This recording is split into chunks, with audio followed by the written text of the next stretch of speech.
Okay guys, so welcome to the Anvil episode number 8. Today, following on from the nutritional pyramid, we're going to be talking about caloric balance and the 4 kind of factors that go into it to make sure that we're on the right lines when it comes to your nutrition.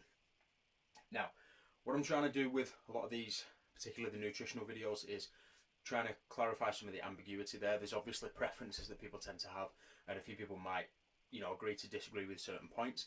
What I'm trying to cover is the absolute basic or fundamental principles of nutrition, so that if you have a preferred way of eating or a preferred style of eating, you can still tailor it when it comes to body weight or body composition, and we can still manage your diet accordingly with these principles. So as we said on the last video, the nutritional pyramid, number 1 is calorie balance. Now, it's simple.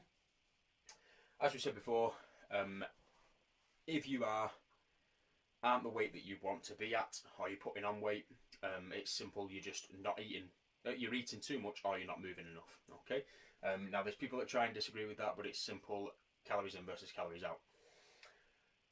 Going on from this, it's important to be aware of the delineation between how many calories are within each macronutrient. And this is how each of the areas kind of relate. But 1 gram of each there, so 1 gram of carbohydrates nets 4 calories. 1 gram of protein nets 4 calories. 1 gram of fat nets 9 calories. Okay, so that's something to be aware of. Just a point before we go any further: foods that tend to be very, very calorically dense tend to be the ones that have a high amount of carbohydrates and fat within them, because they're known as they are referred to what's known as hyper palatable foods. So all of the stuff that most people really like, cakes, pastries, chocolate, that type of thing, it's because they contain a high amount of sugar and carbohydrates and a high amount of fat. Now, in terms of the breakdown from an overall macronutrient standpoint and how it contributes towards your calories, it's simple. Each diet that you'll see, whether it's a ketogenic diet or anything, or the high carb diet, that type of thing, they tend to follow one of these macronutrients.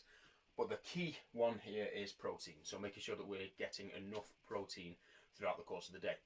Now, the research again tends to show a little bit of ambiguity here, but you should be taking in a minimum, absolute minimum, of 1 to 1.4 grams per kilo of body weight.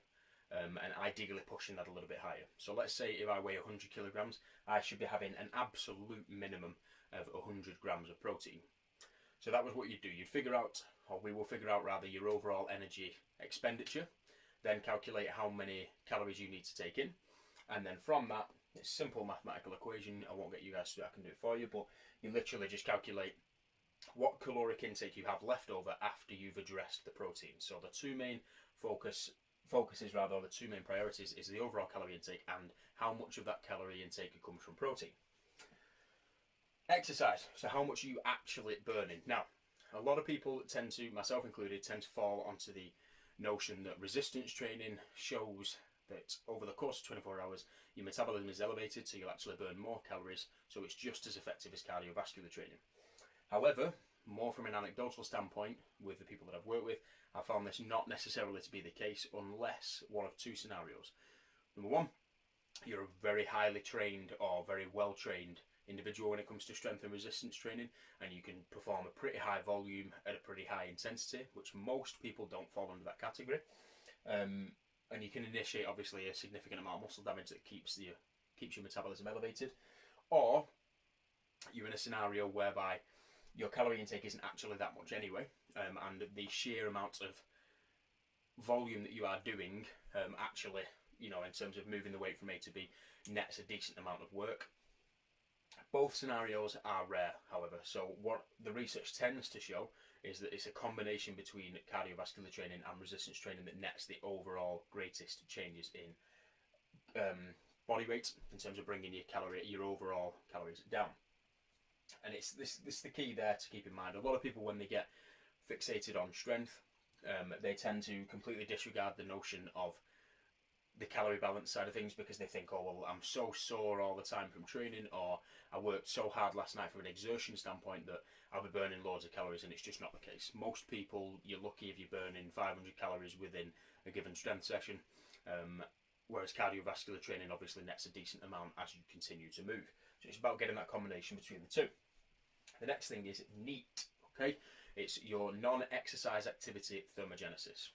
Now, it's basically the whole Fitbit era and the 10,000 steps and increasing your overall movement is an area that a lot of people place emphasis on, particularly if you look at like the James Smith Academy, a few different areas around, a few different people tend to push the neat side of things for good reason, because it does start to shift your identity slightly, make you more of an active person. However, there's one thing to be said for this, okay? First of all, a 10,000 steps rule isn't a rule. It's just a guideline. It's something that's literally an arbitrary number that was brought out of thin air, and it's only just recently that the research is starting to focus on it. So that 10,000 steps could be entirely dependent upon the individual. I know myself, when I'm doing one-to-one coaching, it's not uncommon for me to cover 22,000 steps a day. Yet that doesn't necessarily result in my body weight decreasing. Okay, so it's just important to bear that in mind, particularly when you become a much fitter, stronger individual. Walking from A to B doesn't necessarily create a significant amount of calorie expenditure, so you don't actually burn as many calories as you would think. Now, on that notion, it's still better to be aiming for a more active lifestyle and moving around more than it is when you sat at the desk. So the things like the Fitbits, I'm 100% on board with. Getting up, moving and everything like that. It's just important to make you aware, rather, that it's one piece of this kind of four-piece puzzle. And things like active days, I hear a lot of the time people that have active jobs, they're on their feet a lot of the time, and they think that is enough to be doing in order to bring your energy expenditure up. And a lot of the time it's just not the case. Exercise is still going to be a huge proponent of that. Okay, so it's about having the combination between the two. I know people that train and then sit at a desk and think that's enough, and I know people that walk 10,000 steps a day, don't exercise, and they think that's enough. It's about trying to gain a combination of the two. And then finally, before we wrap it up, the thermogenic effects of food. Now, going back to these macronutrients up here, it's difficult for people to understand initially, but it takes energy to burn energy. Okay, so when you place a certain piece of food in your mouth and what you ingest versus what you digest are actually two different values. So let's say you ingest 100 calories worth of protein. That doesn't necessarily mean that it is 100 calories. It might be 20 calories taken off just for the process of, those numbers aren't exact, but just for the process of being able to metabolize that food. So overall, your net reduction in what calories you take in is based off what macronutrients you have. And protein has the highest thermogenic effect. So if you have a diet that's high in protein, there's so many uses for it for the body, and it takes a lot of energy to burn it, that your body can actually, your overall calorie intake starts to come down slightly. Fats are the second best thing. It takes a lot of energy to oxidize fats, and there's a lot of uses for it in the body. And then finally, carbohydrates.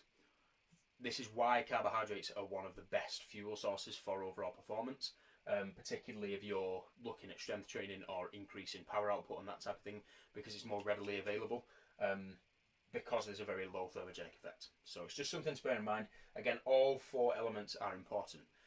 Tracking your overall energy expenditure, so seeing what calorie intake you need to have as a deficit underneath that. We tend to look at about 250 to 500 calorie a day deficit each day if you're looking at losing weight. Keeping it at maintenance for obvious reasons if you're looking at maintaining. And then the inverse if you're looking at gaining weight, 250 to 500 calories extra per day on top of your overall expenditure. Making sure that you're hitting the protein goal of a minimum of 1 to 1.4 grams per kilo of body weight. Ideally trying to push that up. Making sure that we are having a combination of exercise and NEAT. So getting in structured training sessions that target both cardiovascular and, or rather work capacity training and strength training. And then also taking into account the thermogenic effect of food to make sure we're keeping your protein and your fat slightly higher. Next thing, or the next episode, we're going to be going through the macronutrient ratio in a little bit more detail and how each macronutrient affects